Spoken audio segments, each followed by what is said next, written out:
Hi, this is Andy from Dinner Celestial Birds, and this is the first in a series of videos where we'll be going into a bit of depth about each song on the album, what that song's about, and how the subject matter then informed a lot of the decisions made for writing, arrangement, orchestration, sound design and effects, etc.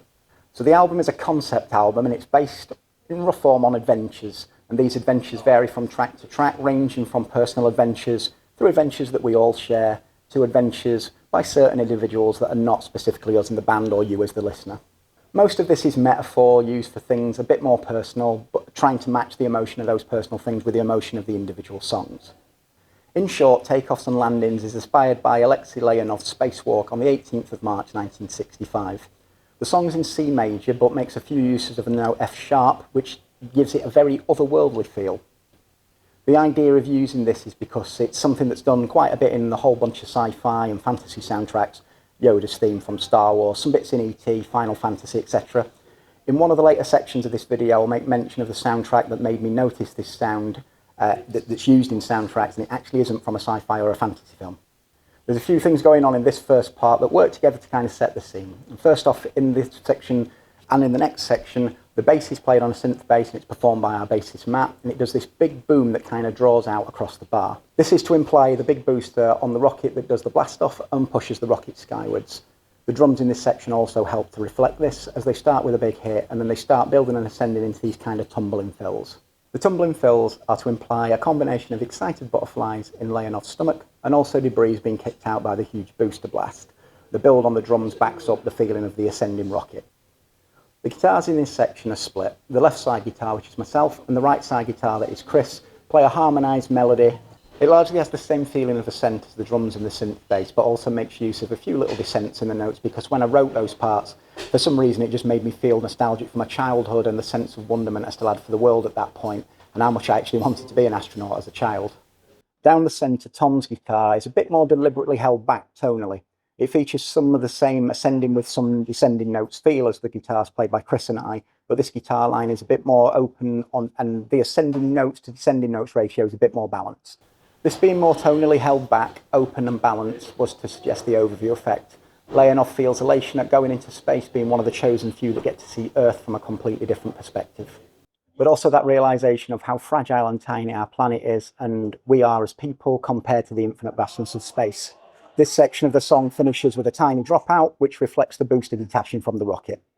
Following the detaching of the booster, the synth bass carries on for this section, changing to bass guitar in the subsequent section as the booster slowly falls away from the rest of the rocket.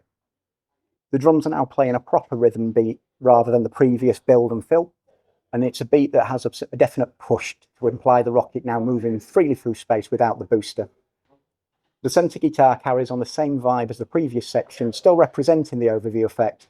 My guitar is playing the same part as before, but an octave higher, which is done to really just emphasise the nostalgic feel of the previous section, because the higher octave makes it feel like those notes are suddenly pushed forward a bit in the mix. Chris's guitar now plays a variant of what he was playing in the previous section. It's a lot busier and has a few hammered on notes. And this, to me, at least conjures images of the gauges and controls in the cockpit of the rocket, like the manual switches and the analog steam gauges, etc. So the bass is now on a bass guitar, and the weight and the heft of its tone mixed with the pretty sounding notes that are being played represent that juxtaposition of this big, heavy rocket floating in space, but in a manner that would make it look as if it was almost graceful. Chris's guitar on the right starts to play with a high-up arpeggiated chords with some delay and space and reverb. And it has this sound that is twinkly, but also quite bold and bright. And this is to try and represent all of the stars out there. There are emphasised slides from one chord to the next, when coupled with the delay and reverb effects, make a bit of a soft whooshing sound to represent the rocket going past the stars. My guitar plays the main melody at this point, and I wanted it to feel strong, bold and triumphant to suggest the feelings of Leonov getting himself ready to step outside and do his spacewalk. Initially, I play the melody on my own as he confidently gets the spacesuit ready for being outside of the rocket.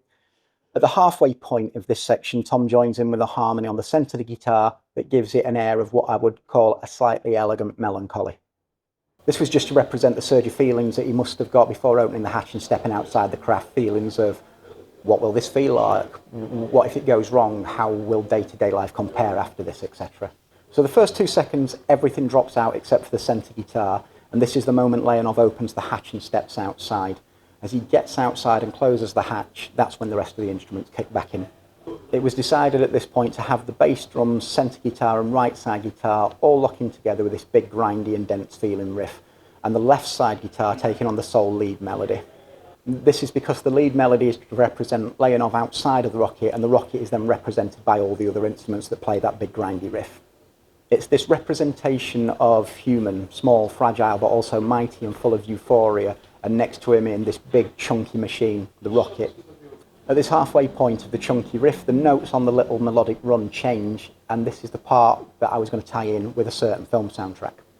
So that film is Crocodile Dundee, and the melody that inspired it is from the opening titles piece on that soundtrack. And also, just for a little Easter egg, this song is essentially about a walkabout in space, and the melody feel is inspired by a film that contained Walkabout Creek.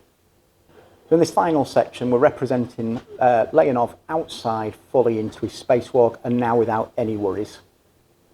This is represented by my guitar, representing Leonov, going into these more relaxed sounding moving octave chords that sit in the mix, just floating in there, nicely blended in to represent Leonov relaxing and feeling at one with the big vast expanse of space.